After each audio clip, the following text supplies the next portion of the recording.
only thing missing from this moment is us. We went around looking for God. I didn't know God was lost. To find God, you gotta find God though. He, she, it is already here, present right now. The only thing missing is our awareness of it. Yes? Yes? That's how we fly. The awareness of who it is that we are. That's what makes us stay awake to the presence. Today's talk is called Risky Business. Remember the movie Risky Business? Risky Business. It's risky business being here. Last week, I shared with you my talk title was Bearable Lightness of Being. That the only thing missing from our enlightenment is us and our laughter, and awakening to who it is that we are. And enlightenment is taking it more lightly, not taking yourself quite so seriously. That's what we said last week. Don't take yourself so seriously. Enlightenment is being aware of the bigger picture unfolding, even in the midst and spite of whatever it is you might be going through.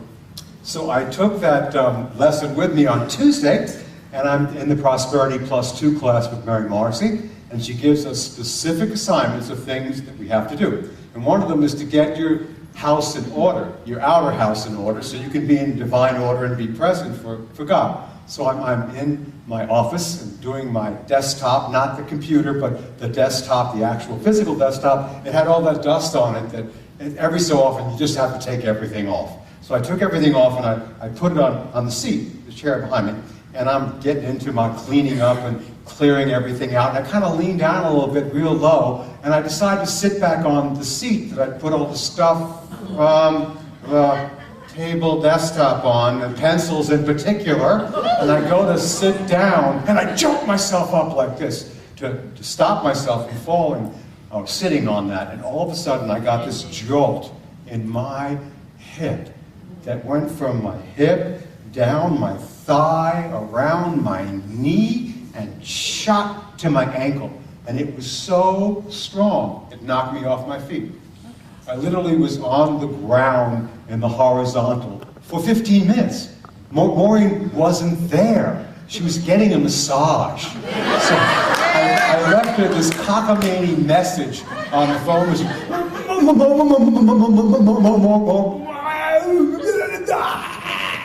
And she must have been real nice to get that right after a nice massage. And basically I was on the floor, flat out, for 15 minutes. It was such pain. And I'm thinking about Ram Dass, you know, a great teacher of ours, how back 20 years ago, he was doing a talk on the radio show called Be Old Now. And he said, while he was doing that, all of a sudden he had what he calls, only Ram Dass would call it this, a stroke of good luck. He had a stroke. And he fell down on the floor in the horizontal and thought, my life is over, I'm done, I'm going towards the being of light. I've been with hundreds of people telling them, go towards the light. I'm going to meet Maharishi, my guru is going to be there. Go towards the light. And when he opened his eyes, all he saw was the ceiling fan. He wasn't ready yet to go towards the light. He wasn't done yet. And sometimes when you're in the horizontal, in that moment, you're most possibly ready to feel the vertical, even in the midst of the horizontal. Your calling out can be very real at that point. I like to revisit a particular piece of poetry. And you know, I think we could have just this up, just the poem itself, and I'll read it from if we could. I know I didn't do this at the first service, and I'm messing everything up. I'm out of order. But if you could put just the poem. This is called Risk Your Significance by Donna Makova. It says, I will not die an unlived life. I will not live in fear of falling or catching fire. I choose to inhabit my days, to allow my living to open me, to make me less afraid, more accessible, to loosen my heart until it becomes a wing, a torch, a promise. The next one, please. I choose to risk my significance, to live so that that which came to me as a seed goes on to the next as a blossom, and that which came to me as a blossom goes on to bear fruit. Yes, risky business. Being in a body is risky business. None of us know when the next situation will come upon us. We don't create our karma by everything that happens to us. We create our karma, the next thing that will happen to us, by how we respond to the struggles and difficulties that happen to us in life. Those are the most crucial and important moments. How you respond to what happens to you, how you respond to your struggles. That's where the power is in that moment. That is where all heaven or all hell can remain on earth. It's truly up to us in that moment, how we choose to respond. And so much of what happens to us is risky because we just don't know what's going to happen next. None of us do. So we get the opportunity to continually practice. And how do we practice? Ask me. How do we practice? We insert our will in the evolutionary cycle of our awakening. Doesn't mean we don't do anything. I'm flat on the floor and I guess that's going to be it. This is the end of my life. Oh my gosh, poor me. No, we insert our will in this moment to use whatever happens to us to awaken to who we are. Are you ready to take that challenge with me today? To awaken to who you are by no matter what might be happening in your life, no matter how flat out in the horizontal you might feel, are you willing to use that to awaken? Yes, I am. And it's going to mean risking your significance because we make everything so important, particularly when it hits us hard. When something happens to our physical body, our emotional body, our life at work, whatever's going on. Those are those moments when we have to be willing to risk what we think we know so we can be taught or know what we already know. And that's who we are. In that moment that we insert our will into whatever is going on, whatever difficulty or challenge you might be facing, that's when powerful things can happen because you're going to evolve and awaken. That is not an option. Do you want to awaken consciously or unconsciously? That is your choice. That you get to choose. And when you choose wisely, something enters into the equation and helps you.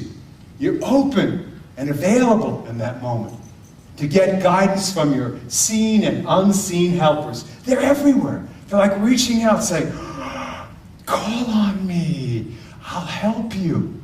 I'll help pull you up into the vertical.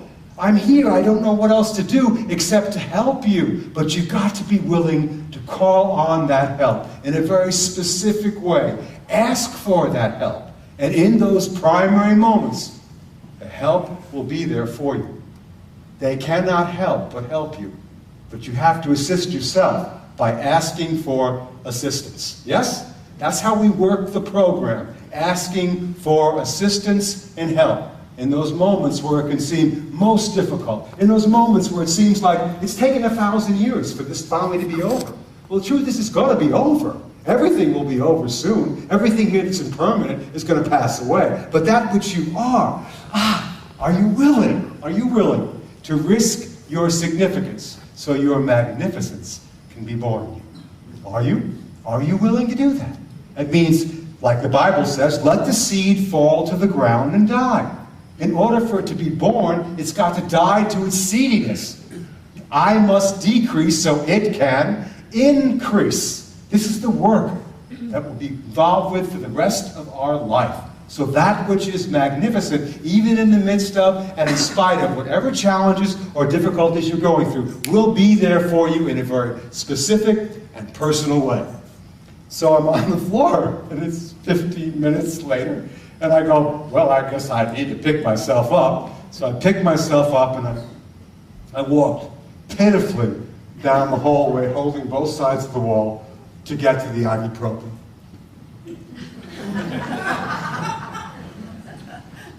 And I just went into a negative cycle of self-pity. I just was washed with self-pity. I was flat out on the floor, feeling deeply, deeply sorry for myself. Here I am going to Hawaii in 2 weeks. 9 months ago I went to Hawaii and I was limping around, and now I'm going back and I'll get off the plane and limp into my daughter's arms. I'm a metaphysical failure. You know that one? Anybody know this? And hello, am I talking to you? What happened? I'm not healed. I'm still limping. What's wrong with me? What have I done? Oh my God, oh my God. I failed. I failed. And I stayed there for a while. I stayed flat out in the horizontal until I finally got humble enough and said, please help me now. And the form came in this. It said, quite succinctly, stop the pity party and stop feeling sorry for yourself. Stop feeling sorry for yourself. Period. That was my guidance. It almost sounded like something Maureen's told me 100 times. Stop, and my wife, stop feeling sorry for yourself. I am with you always. In the middle of this situation, I am there with you. You are not alone. I am with you. Call upon the vertical helpers from unseen places, and you'll be given what you need when you need it. And then what you do is you keep your attention in the moment that you're in. In the moment that you're in. Every tiny little step you take in truth's direction is backed by divine intention. And even though that part of you that calls out and listens is very small, it is huge. It doesn't take perfection. You don't need to get it 100% of the time. Just be 10% willing to ask for help. And the help you want is there and will be given to you. It will be given to you. It'll tell you what to do. So what does that mean? Stay in the moment. Don't what if. How many here know about what ifs? Oh, well, if I do this, then what if? If I get an MRI, that might mean I'm settling for the medical model and I'm not doing the spiritual thing and I'm a fraud. And no. Just get an MRI if that's what it's called for in the moment to do. Don't be afraid. Do what you have to do in the moment. Take it any way it comes. The guidance comes in all forms. It's not limited to anything but your judgment of it. God is everywhere present, in every situation. Having blinders on, it looks like this way or no other way, is a delusion. You will get to let go of that. Believe me, I'm sorry, but you will.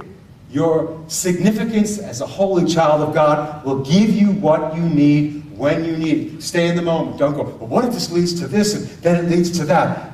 No, what if it's just what it is in the moment? And I stand before you telling you, it's just what it is in the moment. In the moment, I'm fine. In the moment, I've got a bit of a gift. In the moment, you notice I didn't sit down because I look pathetic when I get up. In the moment, I have an appointment with somebody on the moment, in the morning. In the moment, I do what I can do. And know that God is present, not absent. Right here, right now. Everything you want or need is already yours by birthright. Isn't that beautiful to know that? But you got to be willing to be open and teachable, to open up your heart so my heart can become a torch and a promise, so that which came to me as a seed can blossom and bear fruit. That's what you're here for. That's what you're here to do. Take it to whatever level you can understand it and ask for the help along the way, even in the most difficult, challenging situations. Even when you're flat out on your back, if you ask for help, ye shall be lifted up, raised up on eagle's wings. Yes, right up out of your sorrow and your self-pity. Let go of the pity party. And I have felt much better since then. Is my hip feeling better? Not particularly. But my spirit is alive and well. Yes! Even in the midst of your challenge, your difficulty, your situation with relationships or work, or someone who's sick in the hospital right now, all is well with me. We did a memorial service. That's what all these flowers are about. For a man who was a healer. His name is Willem Clockman. Willem Clockman. And I only met Willem one time, and he did this thing called body talk. And when he would do that, you'd come into this room, and he was this big Dutch guy, and he had these sparkling eyes, and he would do body talk with you. He'd sort of look at you, and he'd lift up certain things and do a little resistance test. And then he would tell you things about what he was hearing. He said, do you want to hear what I'm hearing? And I said, okay. He said, you have trouble making decisions. And I said, I do not. I said, I am like George Bush. I am a decider. You know, and so he gave me this news. He said, well, I've got to tell you, that's what I'm getting. And I said, well, good for you. So I didn't say that way to him. But when I left, I realized he was giving me a deep truth. And in fact, at that moment in my life, I was having trouble making a decision about something. He was telling me something that I needed to hear. At his memorial service, there were hundreds of people who told that story about him being able to go inside and touch their inner teacher and say what it is that this manifestation was all about. Not to give you guilt, shame, and blame. God knows we don't need any more of that. But to be able to have you see what it was you needed to learn. And so this man, when he, what, about 8 months ago, was it? 6 months ago, got cancer. This man, this great healer, this great body talk person got cancer. 5 years younger than me, so what, I'm 64, he's 59. He decided to try the medical model for a short period of time. And he did. He tried the medical model. And he did it, and he went, you know what? This is not for me. I'm done. And he came into my office. This is what these teachings are leading you towards. And with his wife, beautiful Francisca, planned his memorial service while he was sitting in the room with me. It was beautiful. He was going into a conscious relationship with the end of his physical embodiment. That's good as it gets here. Because you know what? You better plan your memorial service. I'm sorry, but it's coming. The songs that you want, the poems you want read, if you let them pick it out, they may not like, you may not like their choices. Plan it with them, be with them. That's what Jack Boland did when he made his transition. He was at his memorial service. He was physically at his memorial service. This is conscious awareness. This is inserting your will into the intention to use everything that comes into your life, no matter what it is, no matter how much you may not like it, to awaken to who you truly are. And that decision is backed by divine intention. Not to run away from the difficult things, but to enter right into the fire of them and release your fear and your negativity and your doubt and use whatever you're given as an opportunity to awaken. That's what Ram Dass is doing. He's in his 80s now. He's still teaching and preaching. He's got a problem with his arm. His speech is very slow. It hasn't stopped him one iota. He is still a master teacher leading the way. If you're here, your work here is not done yet. Keep doing what is yours to do, and the Spirit will bless you. So Mary Morrissey tells this amazing story at the end of this incredible talk on dream building. And she met this woman named Danny. Danny was in her 30s, and Danny was at a very typical Mary Morrissey dream builders. And the first thing she'd always ask people, especially on one-on-one, but in front of hundreds of people, is, what would you love? What would you love? What would you love in your life right now? And she said, well, let's see. I've got this job with great benefits. She said, well, do you love your job? She goes, well, no, it's my job, but I tell you, it's got great benefits, great benefits. But what I love to do is every year for 2 weeks, I take 2 weeks off, and I build these beautiful floral baskets, and they're gorgeous. And I'm really good at it. And Mary, of course, Mary's watching for cues like, that's what you love. That's what you love. She said, well, what would happen if you did it twice a year for 4 weeks? Oh, but a job with great benefits. I'm going to do that later on when I'm and Mary laughed, in my 60s. That's when I'll finally get to doing what I love to do. Because I've got benefits. I've got benefits. So Mary said, well, just consider what I'm saying. So the woman left the workshop, and as every seed is planted, it blossoms and bears fruit. She finds out that she works for the state of Oregon, and the truth is, if you work there 5 years, you get a week off. A year off. You get a full year off, and you can keep your benefits. So she decides to take the year off. And man, what unfolded then was just colossal. They took the house they lived in, they sold it, took the equity, and bought this beautiful piece of property. And she became this amazing horticulturist.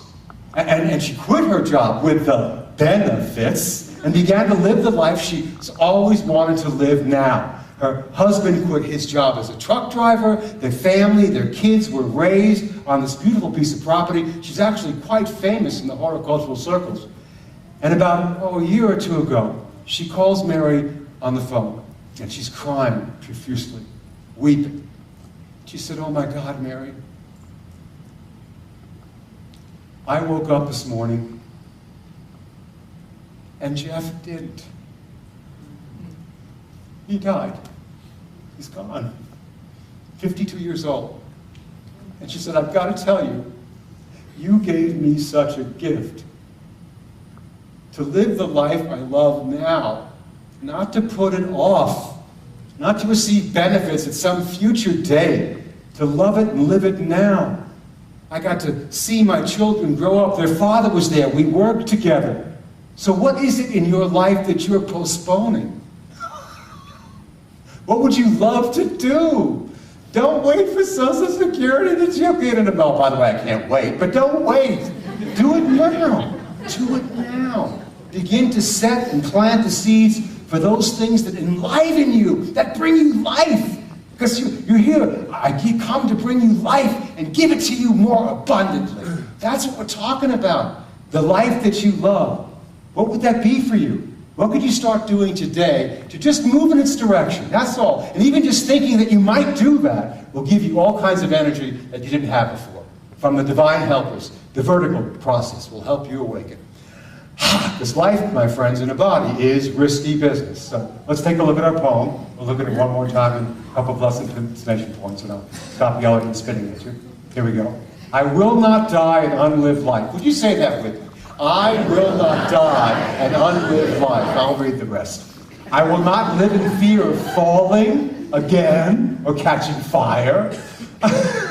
I choose to inhabit my days, to allow my living to open me, to make me less afraid, more accessible, to loosen my heart until it becomes a wing, a torch, a promise.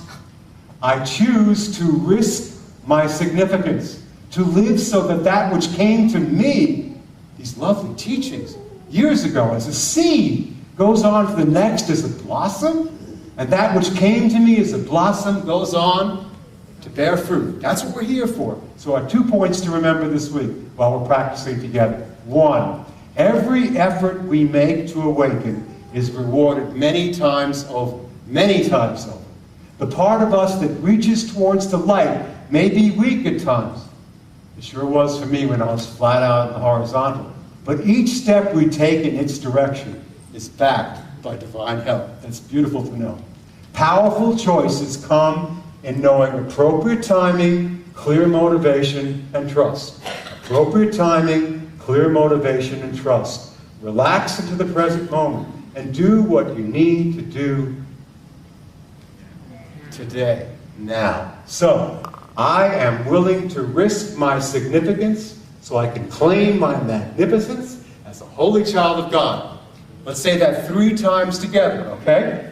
I am willing to risk my significance so I can claim my magnificence as a holy child of God.